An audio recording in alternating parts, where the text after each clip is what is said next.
2019 నుంచి 2024 వరకు జగన్మోహన్ రెడ్డి గారి అధికారంలో ఉన్నప్పుడు, జగన్మోహన్ రెడ్డి గారు ఇచ్చినటువంటి జగనన్న కాలనీలలో వర్షాల వలన కొద్దిపాటి వర్షం పడినప్పటికీ, మన యెల్లో మీడియా పత్రికలో జగనన్న కాలనీలలో జల ప్రవాహం అని హెడ్డింగులు పెట్టి విపరీతంగా ప్రచారం చేశారు.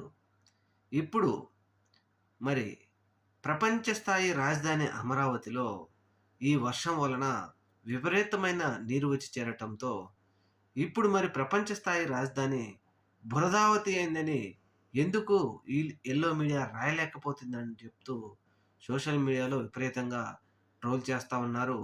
మరి ప్రభుత్వానికి సపోర్ట్ చేసేటువంటి పత్రికలను, మీడియాని మరి నిజమే కదా! ఒకప్పుడు కొద్దిపాటి వర్షం వచ్చినా జగనన్న కాలనీలలో జలం లేకపోతే నీరు అని రాసిన వాళ్ళు మరి ఈరోజు బురదావతి అని ఎందుకు రాయలేకపోతున్నారు?